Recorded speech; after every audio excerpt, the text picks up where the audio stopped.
এই হাসিনা তার বাপের নামে মূর্তি বানাতে 450 কোটি টাকার। জোরে কোন কথা ঠিক কি না? 5ই আগস্টের পরে একটা মূর্তি আছে, তাহলে ব্যানে লাভ কি হলো? তুই আছিস যতদিন, তোর বাপের মূর্তি ততদিন। উলিয়ে বাবা লিয়ে মূর্তির সামনে দেয় কতগুলো স্কুলের ছাত্রী নমস্কার দেয়, ফুল দেয়, চুমা খায়। কি যে শুরু করছিল ভাই, যেটা ভাঙ্গে না, একটা ভাঙ্গে না, আর্মিরা ভাঙ্গিচ্ছে ক্রেন দিয়ে, ও যে কি দিয়ে, বুলডোজার দিয়ে ভাঙ্গেনি। কতক্ষণ ভাঙ্গেনি? তাহলে যখন আল্লাহর কোনো বান্দা, আল্লাহ যখন কোরআনের শাসন চালু হবে, ক্ষমতার চেয়ার দিবে, তার 1 নম্বর দায়িত্ব হলো 4 লাইন রাস্তা করা, বাল্য বিয়ে বন্ধ করা, মাদক মুক্ত সমাজ করা। এগুলা দায়িত্ব হতে পারে, তবে 1 নম্বর না। 1 নম্বর দায়িত্ব হলো আকামুস সালাত, নামাজ কায়েম করা। নামাজ যদি কায়েম হয়, আমাদের যে যুবকগুলো যে ওঠা বসা করতেছে, যাওয়া আসা করতেছে, খোঁজলে দেখেন এরা মাগরিব পড়েনি, এশা পড়েনি, মাগরিবও পড়েনি, এশাও পড়েনি। এই লোকগুলো অস্থির হয়।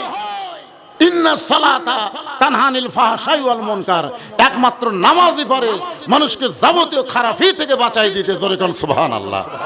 বাংলাদেশে যখন নামাজের বিল পাস হয়ে যাবে, সব যুবক যখন নামাজ পড়ে, আমি বুড়াকের কথা বলতেছি না, এই ভাইয়ের কথা কমো না, এর কথা কমো না, আমার কথা কমো না।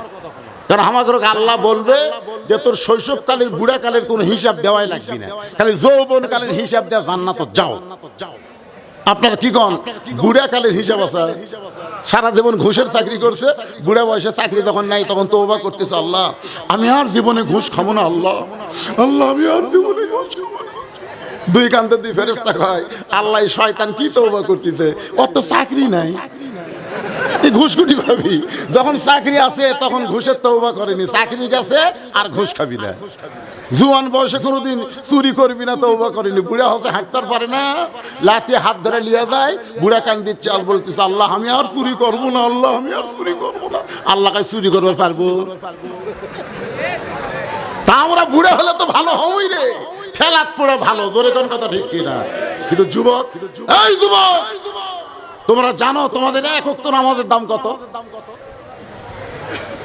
আল্লাহর কোরআন দিয়ে যখন বাংলাদেশ চালু হবে, তখন প্রত্যেকটা মুসলমানকে নামাজ পড়তেই হবে, নামাজ কায়েমের বিল পাস হবে। জোরে কোন কথা ঠিক কি না? হাসিনা 564 টাকা কয়টা মসজিদ বানাচ্ছে? 560টা মসজিদ বানাচ্ছে, নাম দিয়েছে মডেল মসজিদ। আপনাদের ফরিদপুর আছে না নাই? আছে। আমি এক মডেল মসজিদে আসলে না ছোট যাই দেখি 1 কাতার মুসল্লি। হায় হায়, এত বড় মসজিদ, মুসল্লি কুটিরে। তার মানে বোঝা গেল একজন আওয়ামী লীগ নেতা বলতে, হুজুর সারা জীবন খালি আমাদের প্রধানমন্ত্রীর বিরুদ্ধে বললেন, প্রধানমন্ত্রী 560টা মসজিদ বানালো, তার পক্ষে কি ওয়াজ করা যায় না? আমি বললাম প্রধানমন্ত্রী 560টা না 5 লক্ষ মসজিদ বানালো, একটা সওয়াবও পাবে না যতক্ষণ মসজিদ ভরার নামাজের বিল পাস না করবে। জোরে কোন কথা ঠিক কিনা? মসজিদ বানিয়ে কি লাভ হয় ভাই? মসজিদের মধ্যে নামাজের বিল পাস করা লাগবে। ইন্নাস সালাতা তানহা আনিল ফাহশাই ওয়াল মুনকার। 1 নম্বর হলো নামাজ। বাইজিদ বোস্তামি ওই খারাপ মেয়েটার ঘরে গিয়া যায় নামাজ বিছাইলেন। আপনারা বলেন তো যায় নামাজের উপরে কি হয়? জোরে বলেন কি হয়? আপনি কি সব জায়গায় নামাজ পড়তে পারবেন? নামাজ পড়বার গেলে 1 নম্বর কি? শরীর পাক। জোরে কোন কি পাক? তারপরে কাপড় পাক, তারপরে নামাজের জায়গা পাক। তাহলে যেই ঘরের মধ্যে প্রতিটা মেয়ে যার সঙ্গে যুবকেরা খারাপ কাম করে, ওই ঘর কি পাক? তাহলে ওই ঘরের মধ্যে নামাজ পড়লি হবি। তাহলে জায় নামাজের দরকার আছে না নাই? কথা বলেন আছে না নাই? তুমি বাইজিদ বোস্তামি জায় নামাজ বিছাই দিয়া জায় নামাজের উপরে 4 রাকাত সালাতুল হাজত নামাজের নিয়ত করলেন। এ হাসিনাকে ক্ষমতার থেকে নামানোর জন্য আমরা রাস্তাঘাটে কিছুই করতে পারি নাই, তবে তাহাজ্জুদের নামাজ পড়ে আমরা আসল জায়গায় বিচার দিছি। জোরে কোন কথা ঠিক কিনা? আপনারা বলেন তো আসল জায়গা কোনটা? আমরা হাইকোর্টে বিচার দিয়ে কোনো বিচার পাইনি, আমরা সুপ্রিম কোর্টে বিচার দিয়ে কোনো বিচার পাইনি, কারণ প্রত্যেকটা বিচারক হাসিনার চামচা ছিল। জোরে কোন কথা ঠিক? কথা বলে বিচারকেরা নিজের ইচ্ছা মতো রায় দেবার পারেনি, হাসিনা কল করছে আর রায় হয়ে গেছে। তা আপনারা কি মনে করছেন তাই বলি কি আমরা বিচার চাইনি? কার কাছে? জোরে বলেন কার কাছে? বাইজিদ বোস্তামি 4 রাকাত সালাতুল হাজত নামাজ পড়ে নামাজের ভিতরে আল্লাহর কাছে কাঁদতেছে। নামাজের মধ্যে সবচাইতে বড় দোয়া হলো সূরা ফাতিহা। জোরে বলেন নাম কি? সূরা ফাতিহার মধ্যে সবই আছে ভাই। এই জন্য সূরা ফাতিহাকে বলা হয় সূরাতুদ দোয়া, সূরা ফাতিহাকে বলা হয় উম্মুল কোরআন, সূরাতুল ফাতিহাকে বলা হয় খনি সূরা। বহু নাম সূরা হামদ বলা হয়, বহু নাম সূরা ফাতিহার। ইয়্যাকা নাবুদু ওয়া ইয়্যাকা নাস্তাইন ইহদিনাস সিরাতাল মুস্তাকিম। বাইজিদ বোস্তামি নামাজের মধ্যে বলতেছে, আল্লাহ বাহিরের যুবকদেরকে আমি বলতাম, ও যুবক ওই খারাপ মেয়ের কাছে যাইও না। একটা যুবককে বলতে বলতে আর একটা যুবক ভিতরে ঢুকতো, কিন্তু আমি এতগুলো যুবককে কলেমার দাওয়াত দেই নি, হেদায়েতের দাওয়াত দেই নাই। আমি আসল জায়গায় আইছি, এই মেয়েটা যদি ভালো হয়ে যায় যুবকগুলো ভালো হতে বাধ্য হবে। আপনারা বলেন তো, এই মেয়েটা যদি ভালো হয় তাহলে যুবকগুলোকে আর খারাপ হওয়ার চান্স আছে?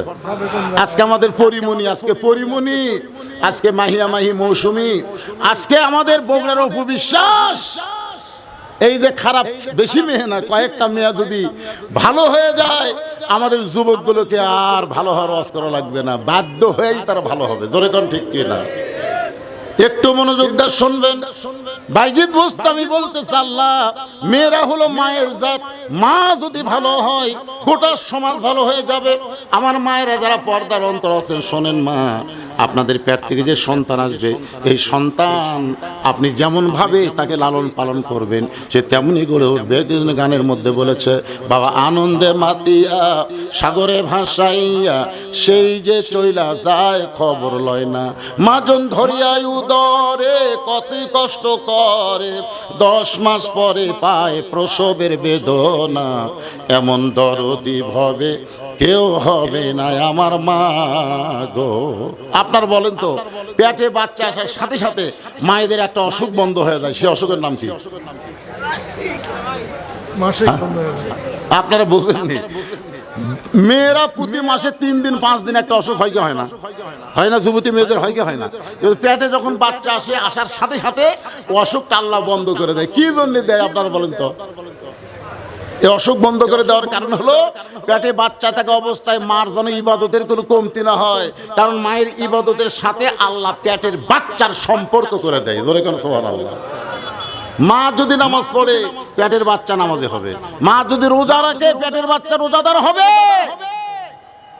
এখনকার মায়েরাই পেটে বাচ্চা নিয়ে তেমন ভালো হয় না, এ কারণে পেটের বাচ্চাও ভালো হয় না। বাইজিদ বোস্তামি আল্লাহর কাছে কাঁদতেছে নামাজের ভিতরে, 4 রাকাত নামাজ শেষ করে দেখে মেয়েটা খালি সাজতেইছে। বাইজিদ বোস্তামি দেখলো নামাজের মাধ্যমে মেয়েটা ভালো হলো না, এখন আর একটা পাওয়ার আছে, তার নাম কি? আরো জোরে বলেন। দরকার হলে শোনেন, দরকার হলে এই কোরআনের জন্য আমাদের বাংলার জমিনে জীবন দেওয়া লাগতে পারে। কারা কারা কোরআনের জন্য জীবন দিবেন? এই শেষ রাতে তাহাজ্জুদের সময় 2 হাত তুলে আল্লাহকে দেখান, লিল্লাহি তাকবীর। বাধা বিপত্তি আসতে পারে। যে গান শুনলেন না, আবুল বাশার হেলালি সাহেব কি গান শোনালো? আপনারা কি বললেন? গানের ফাঁকে ফাঁকে কি বললেন? আসুক না যত বাধা, মুখে সবকিছু বলা যায় ভাইজান, মুখে সবকিছু বলা যায়, কিন্তু অন্তর দিয়ে সবকিছু মানিয়ে নেওয়া যায় না। জোরে কোন কথা ঠিক কি না?